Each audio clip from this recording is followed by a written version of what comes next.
8월 24일부터 방류되는 후쿠시마 오염수와 관련 일본 정부와 국제원자력기구 IAEA는 방사능 농도가 인체와 환경에 미치는 영향이 무시할 수 있을 정도로 낮기 때문에 괜찮다라고 주장한다. 괜찮지 않을 경우 가장 큰 피해국 중 하나가 될 한국 정부는 수 방류를 반대하는 사람들의 이야기만 수용하기도 힘들다. 그들 역시 자신의 신념 체계나 정치적 이해관계를 갖고 있다. 정치적 중립을 표방하는 환경 모니터링 그룹 세이프캐스트의 수석 연구원 에즈비 브라운은 오염수 방류를 이틀 앞두고 8월 22일 뉴욕타임스에 게재한 기고문에서 일본 정부는 방사능 오염수를 방류하게 된 지금까지의 과정에서 투명하지 않았고 자국과 해외의 이해관계자들을 포용하지도 않아 앞으로 수십 년간 지속될 불신과 논쟁의 씨앗을 심었다라고 비판했다. 세이프캐스트는 정확한 데이터로 형성된 사회적 신뢰를 기반으로 공공의사결정이 이루어져야 한다고 주장해온 단체다. 스스로를 원자력 찬성파도 원자력 반대파도 아닌 데이터 찬성파로 불러왔다. 브라운 연구원은 일본에 상주하면서 후쿠시마 원전 사고 관련 데이터들을 수집해왔다. 그의 뉴욕타임스 기고문에 따르면 지난 2011년 후쿠시마 원전 사고 이후 오염수 처리와 관련된 수많은 방안이 나왔다. IAEA가 도쿄전력의 해양 방류를 고려하라고 권고한 것은 2013년이었다. 일본 정부 역시 오염수를 증기화해서 방출하거나 지하 깊숙이 파묻는 방안을 검토했다. 그러나 일본 정부는 해양 방류 이외에 실행 가능한 대안, 예컨대 더욱 튼튼한 저장 탱크를 만들어 장기 저장하는 방안들을 진지하게 고려하지 않은 상태에서 일방적으로 해양 방류를 결정했다. 이 결정 전후에 일본 정부가 공청회를 열긴 했다. 여기 참여했던 브라운은 공청회의 목적이 의견 수렴이 아니라 해양 방류를 설득하는 것이었다라고 수뢰한다. 공청회를 마친 뒤 여러 달이 지나서야 방사선 환경 영향 평가가 나왔는데 이는 도쿄전력이 실시한 것이었다. 학생이 자신의 답안지를 스스로 채점한 것이나 마찬가지다. 전문가들은 오염수에 함유된 방사성 원소의 전체 목록이 빠져있는 등 도쿄전력이 일부 정보를 감췄다고 주장했다.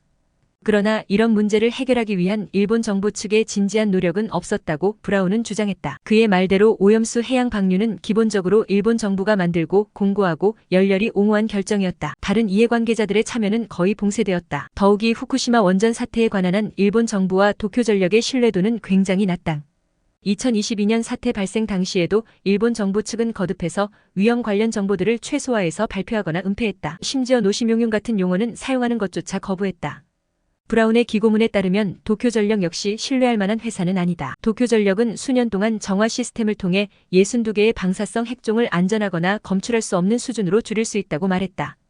그러고 나면 그리 위험하지 않은 수소의 방사성 형태인 3종 수소와 다른 2가지 동위원소만 아주 적은 수준으로 남게 되리라는 것이었다. 그러나 2018년 오염수를 저장하는 탱크의 70%에서 다른 방사성 물질들이 법적 허용치 이상 수준으로 검출되었다는 사실이 밝혀졌다. 이처럼 신뢰하기 어려운 일본 정부와 도쿄전력이 자국 내 이해관계자들과 전문가의 의견 수렴, 이웃 국가들의 동의도 제대로 거치지 않은 채 방류를 강행하게 된 것이다. 한국, 중국, 태평양 도서국 포럼들은 오염수 방류를 강하게 반대해왔다. 마찬가지다. 한국은 윤석열 정부 출범 이후 입장을 바꿨다. 브라운 연구원은 오염수 해양 방류의 결과에 대해서는 일본 측의 주장이 맞는지 시간이 지나봐야 알 수 있다라고 말을 아꼈다.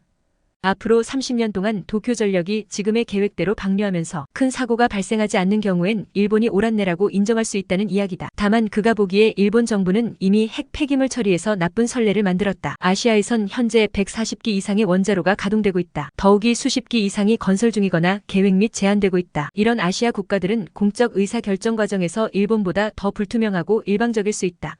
그런데 문화와 경제 부문의 강국으로 세계적 인정을 받는 일본의 정부가 자국 시민, 사회단체, 전문가, 이웃 국가들의 의견을 충분히 고려하지 않은 상태에서 덜컥 오염수를 해양 방류해버린 것이다. 유사시 다른 아시아 국가들 역시 일본도 그랬는데 라며 섣부른 정책 결정을 남발하게 되지 않을까? 브라운 연구원은 해양 방류가 안전하게 이루어진다는 것을 확인하기 위한 유일한 길은 진정으로 독립적이고 국제적이며 참여적인 모니터링 체계를 구성하는 것밖에 없다라며 이를 통해 나쁜 선례를 전 세계적으로 존경받는 선례로 바꾸라고 일본 정부에 촉구했다. 그는 지난 2019년 뉴스톱과 인터뷰에서 이렇게 말한 바 있다. 우리가 전문가 모임에 가면 꼭 후쿠시마에는 이제 아무 문제가 없다라고 말하는 사람들이 있다. 어떻게 그렇게 말할 수 있는가? 라고 반문하고 싶어진다. 실제 후쿠시마에는 많은 문제들이 있다. 반면 반핵 운동가들과 같은 사람들을 만나면 그들은 전원 후쿠시마에서 대피해야 한다. 사람들이 죽어간다. 정부는 거짓말을 하고 있다라고 말한다. 사람들은 어떤 면에서는 나쁜 뉴스를 더 믿고 싶어한다. 그들은 정부가 뭔가를 숨기고 있다는 음모론을 더 선호한다. 왜냐하면 실제로 그런 일이 벌어지기 때문이다.